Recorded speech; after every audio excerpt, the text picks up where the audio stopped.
নমস্কার বন্ধুরা, শম্পার পাঁচফোড়নের গল্প রান্নাঘরে আপনাদের স্বাগত জানাই।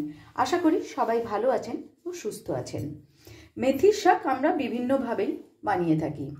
আজ আমি যেভাবে মেথির শাক বানাবো সেইভাবে একবার বাড়িতে বানিয়ে দেখতে পারেন। এখানে আমি 1 আঁটি মেথির শাক ভালো করে ধুয়ে বেছে নিয়েছি বেশ কিছুটা রসুনের কোয়া, 3টে কাঁচা পাকা লঙ্কা, 2 চামচ মতন সাদা তিল, কিছুটা রোস্টেড চিনেবাদাম, একটা বড় সাইজের পেঁয়াজ একদম কুচি কুচি করে নিয়েছি একটা বড় সাইজের টমেটো কুচি করে, আর নিয়েছি 2 চামচ ছোলার ছাতু।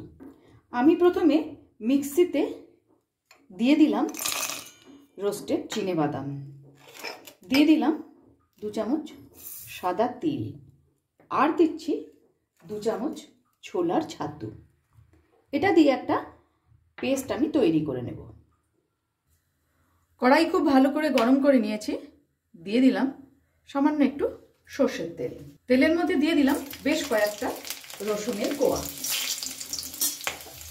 গ্যাসের ফ্লেমটাকে মিডিয়ামে রেখে একটু নেড়ে নেব। এবারে এর মধ্যে দিয়ে দিলাম ধুয়ে রাখা মেথি শাক, সামান্য একটু লবণের ওপরে আমি দিয়ে দিই। এবারে ভালো করে একটু নাড়াচাড়া করে নেব।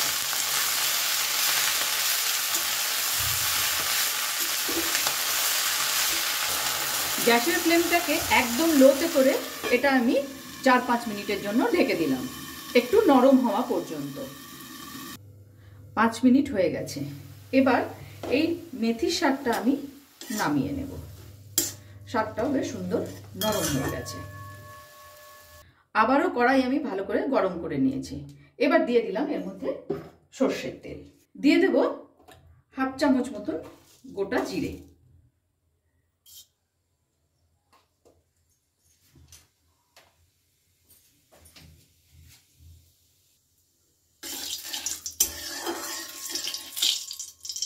দিয়ে দিচ্ছি কুচি করে রাখা পেঁয়াজ,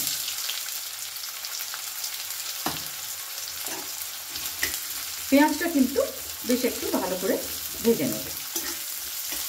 আমার রান্না যদি আপনাদের ভালো লেগে থাকে অবশ্যই ফলো, লাইক ও শেয়ার করে আমার পাশে থাকবেন। আর যারা আমার এই চ্যানেলটি এখনও সাবস্ক্রাইব করেননি তাদের কাছে অনুরোধ রইল চ্যানেলটি সাবস্ক্রাইব করে পাশে থাকা বেল আইকনটি অবশ্যই প্রেস করবেন, যাতে আমি কোনো নতুন রেসিপি দিলে আপনাদের কাছে নোটিফিকেশন পৌঁছে যায়। এবারে দিয়ে দিচ্ছি বেশ কিছুটা টুকরো করা রসুন। রসুন ও পেঁয়াজ ভালো করে ভেজে নেব।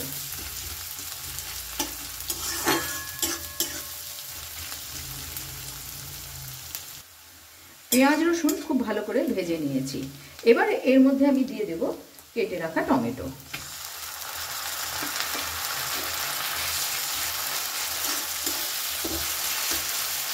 দিয়ে দেব স্বাদ মতো লবণ,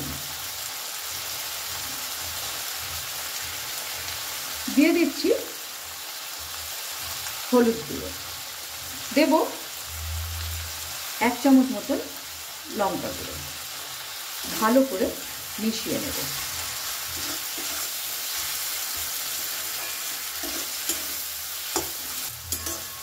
এবার আমি ঢাকা দিয়ে দেব গ্যাসের ফ্লেমটাকে একদম লোতে করে 3 মিনিটের জন্য।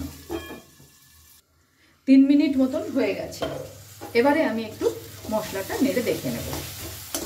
টমেটো, পেঁয়াজ, রসুন খুব সুন্দর নরম হয়ে গেছে। এবারে আমি এর মধ্যে দিয়ে দেব 1 চামচ টক দই। টক দইটা দেওয়ার পরেও খুব ভালো করে মশলার সাথে মিশিয়ে নেব। গ্যাসের ফ্লেমটাকে এই সময় একদম লোতেই রেখেছি।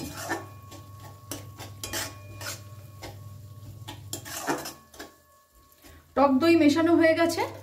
দিয়ে দিচ্ছি যে পেস্টটা আমি তৈরি করে রেখেছিলাম, তিল, চিনেবাদাম আর ছাতুর পেস্ট। মিক্সারের জার ধোয়া জলটাও আমি এর মধ্যে দিয়ে দিলাম। খুব ভালো করে সব কিছু একসাথে মিশিয়ে নেব।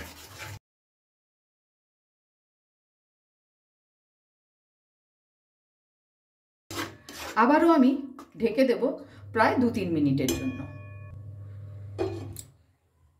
3 মিনিট হয়ে গেছে।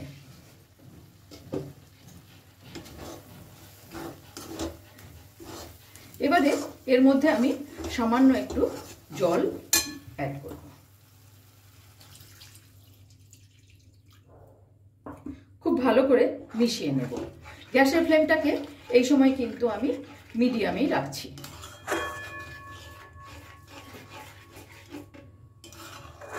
এখন এর মধ্যে আমি দিয়ে দেব যে মেথি শাকটা অল্প নরম করে রেখে দিয়েছিলাম। ভালো করে এবার আমি মিশিয়ে নিচ্ছি।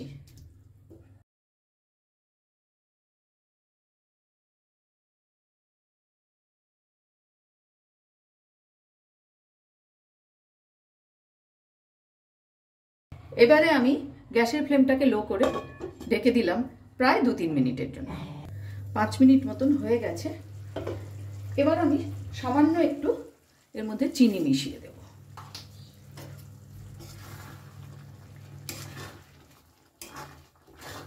ভালো করে সবকিছু মিশিয়ে নিচ্ছি। লহসুনি মেথি একদম তৈরি।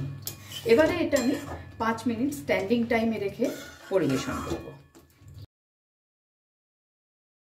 একঘেয়ে মেথি শাক না বানিয়ে তৈরি করে নিন ভীষণ সুন্দর লহসুনি মেথি। ভিডিওটি আপনাদের কেমন লাগলো অবশ্যই কমেন্টস করে জানাবেন। আজ তাহলে এই পর্যন্তই। দেখা হচ্ছে সামনের ভিডিওতে অন্য কোনো রেসিপির সাথে। ভালো থাকবেন, সুস্থ থাকবেন।